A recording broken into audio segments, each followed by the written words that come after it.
So I'm going to get to a story here about John Bolton in a second, but first I have to say, I swear he looks so much like my uncle, an uncle of mine who unfortunately passed away a few years ago.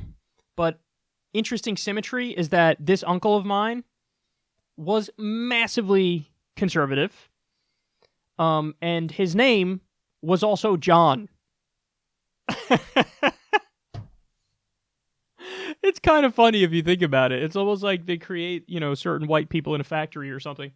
But yeah, this is John Bolton, also known as the guy who looks exactly like my uncle. Rest in peace to my Uncle John. Rest in peace. So I find it genuinely hilarious how out of touch mainstream media in America is, and this article that you're about to see is just the perfect example of it. I got a solid belly laugh out of this. This is from Politico. John Bolton's call to arms against socialism abroad is a message designed to resonate in 2020. Huh?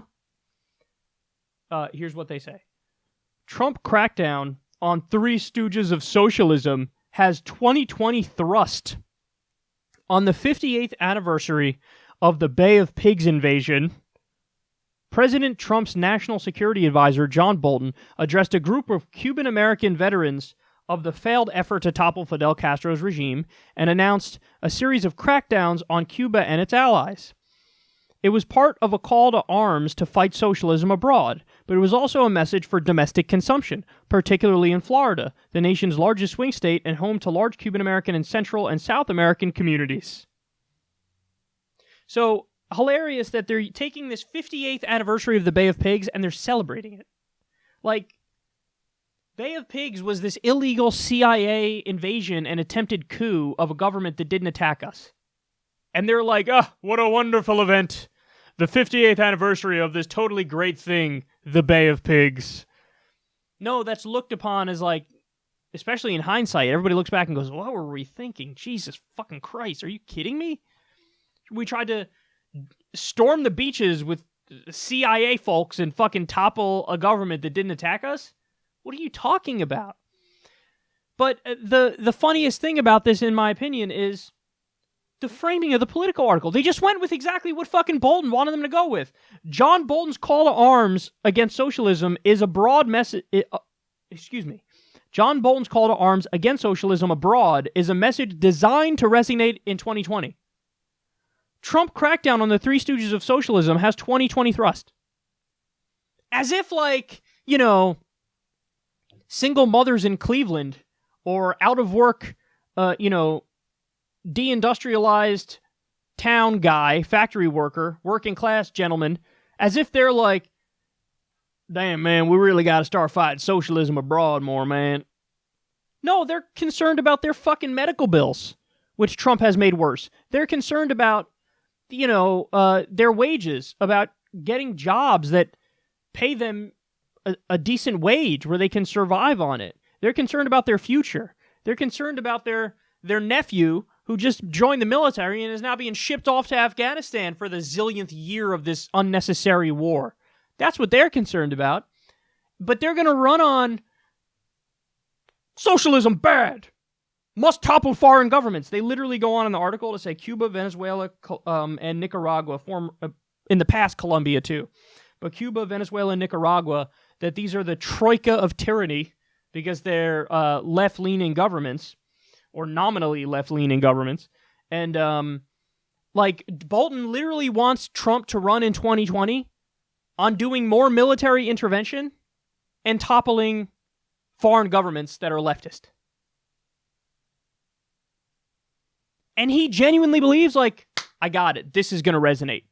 John, nobody agrees with you. Nobody agrees with you. John Bolton has never met a war he didn't like.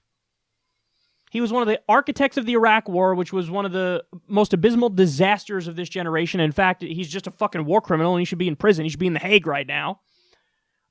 He wants to do the same goddamn thing in Iran. They're in the process of crafting this for Venezuela.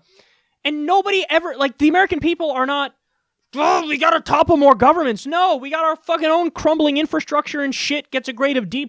We got poisoned water in Flint, Michigan. They're so out of touch.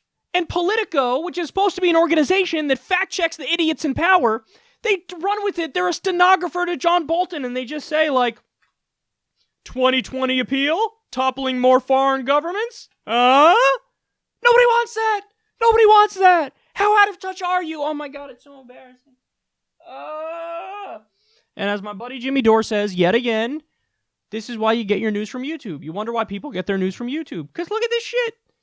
They're doing a fucking press release for John Bolton and pretending like doing more war is a popular thing in 2020. And their argument is hilarious. They say like, well, you know, hey man, there's a lot of Cuban exiles in Florida and they don't like Castro.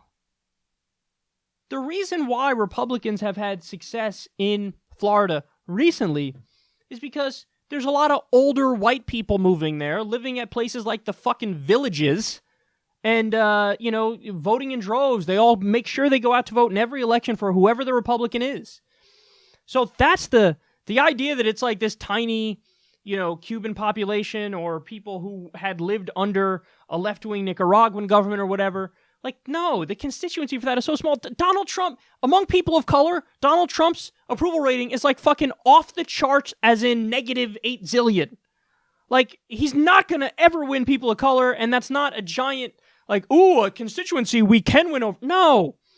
The, like, old Cubans in Florida, that's not a larger constituency than the zillions of old white people who just moved to Florida to live in the fucking villages and play golf all the time who are going to go vote Republican. So he even has a fundamental misunderstanding of like the demographic situation. And by the way, if you think, oh, all we got to do is take Florida in 2020 and that's it. Well, no, because when Bernie sweeps the entire fucking Rust Belt, you're going to need more than just Florida, dipshit. So, John Bolton, John fucking Bolton, Trump has this guy working for him, like, as if he knows anything. He's a goddamn war criminal with his head up his ass who's an ideologue, and he has no political instincts. Who the fuck likes John Bolton? Even John Bolton probably doesn't like John Bolton. John Bolton's family is probably like, ugh, John Bolton, ugh, gross. So please, go ahead. And Politico, please, keep doing stenography for these idiots so people come watch us.